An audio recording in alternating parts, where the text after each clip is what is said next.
Chapter 7.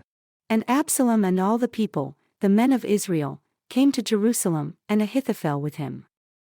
And it came to pass, when Hushai the Archite, David's friend, had come unto Absalom, that Hushai said unto Absalom, God save the king, God save the king.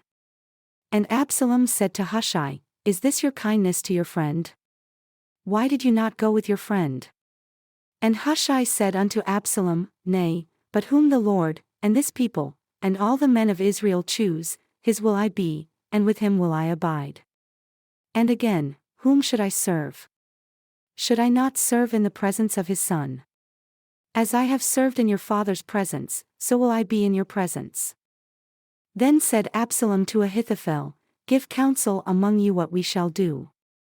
And Ahithophel said unto Absalom, Go in unto your father's concubines, whom he has left to keep the house, and all Israel shall hear that you are abhorred of your father. Then shall the hands of all that are with you be strong.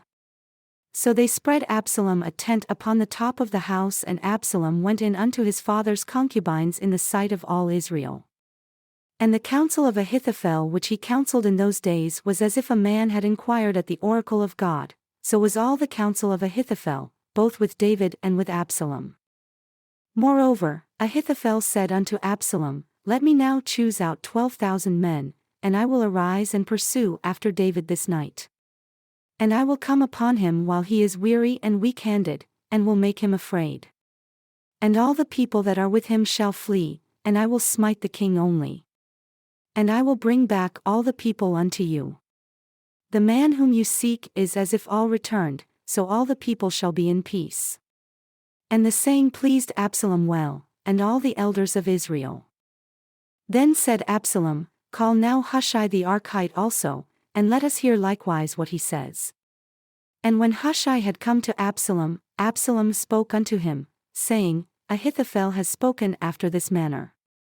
Shall we do after his saying? If not, speak.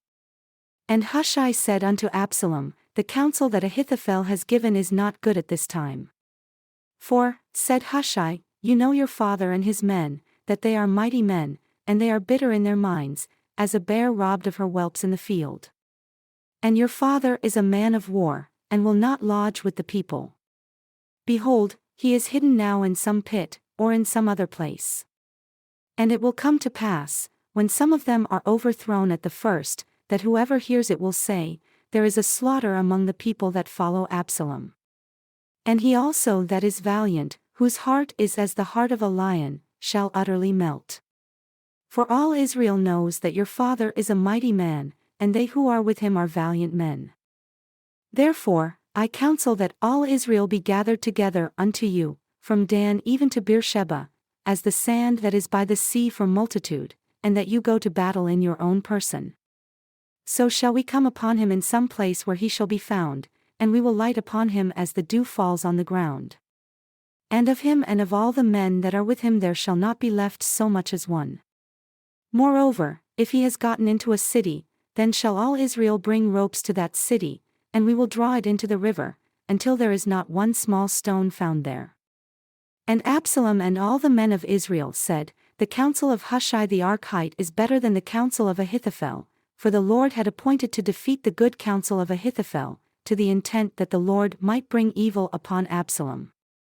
Then said Hushai unto Zadok and to Abiathar, the priests, Thus and thus did Ahithophel counsel Absalom and the elders of Israel, and thus have I counseled. Now therefore send quickly and tell David, saying, Lodge not this night in the plains of the wilderness, but speedily pass over, lest the king be swallowed up and all the people that are with him.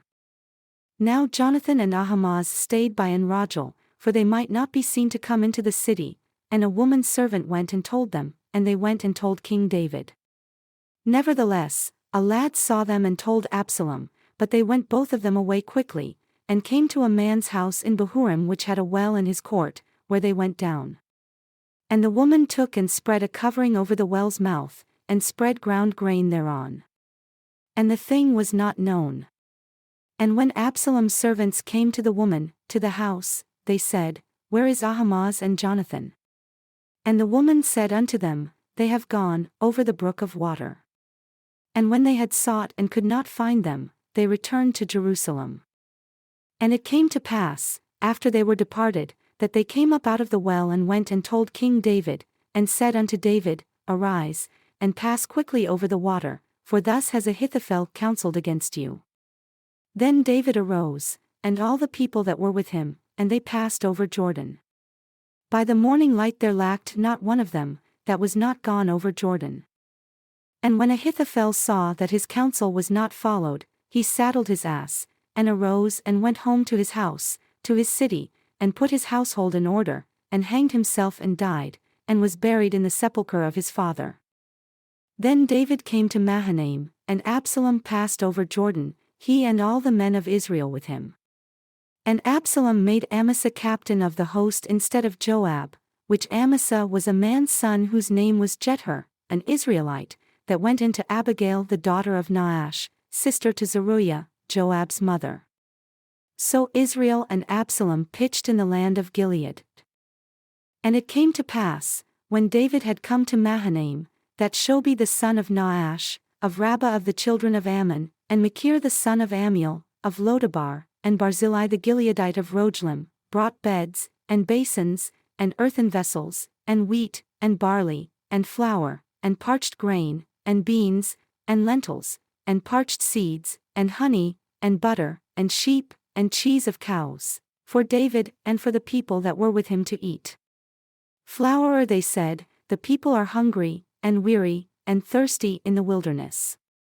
And David numbered the people that were with him, and set captains of thousands and captains of hundreds over them.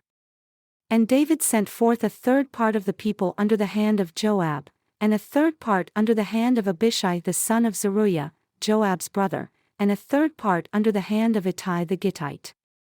And the king said unto the people, I will surely go forth with you myself also. But the people answered, You shall not go forth, for if we flee away, they will not care for us, neither if half of us die will they care for us.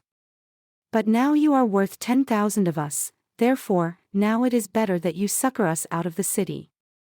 And the king said unto them, What seems best to you, I will do. And the king stood by the gate side, and all the people came out by hundreds and by thousands. And the king commanded Joab, and Abishai, and Ittai, saying, Deal gently for my sake with the young man, even with Absalom. And all the people heard when the king gave all the captains charge concerning Absalom.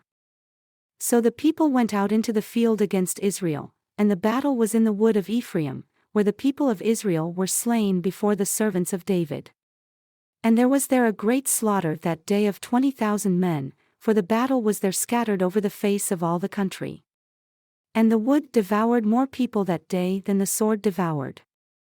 And Absalom met the servants of David. And Absalom rode upon a mule, and the mule went under the thick boughs of a great oak, and his head caught hold of the oak, and he was taken up between the heaven and the earth, and the mule that was under him went away. And a certain man saw it and told Joab, and said, Behold, I saw Absalom hung in an oak. And Joab said unto the man that told him, And behold, you saw him, and why did you not smite him there to the ground? And I would have given you 10 shekels of silver and a belt. And the man said unto Joab, Though I should receive 1,000 shekels of silver in my hand, yet would I not put forth my hand against the king's son, for in our hearing the king charged you, and Abishai, and Ittai, saying, Beware that none touch the young man Absalom. Otherwise, I should have wrought falsehood against my own life, for there is no matter hidden from the king, and you yourself would have set yourself against me. Then said Joab, I may not remain thus with you. And he took 3 darts in his hand and thrust them through the heart of Absalom, while he was yet alive in the midst of the oak. And 10 young men that bore Joab's armor encompassed about and smote Absalom, and slew him. And Joab blew the trumpet, and the people returned from pursuing after Israel, for Joab held back the people. And they took Absalom and cast him into a great pit in the wood, and laid a very great heap of stones upon him. And all Israel fled, every one to his tent. Now Absalom, in his lifetime, had taken and reared up for himself a pillar, which is in the king's dale. For he said, I have no son to keep my name in remembrance. And he called the pillar after his own name. And it is called unto this day, Absalom's place.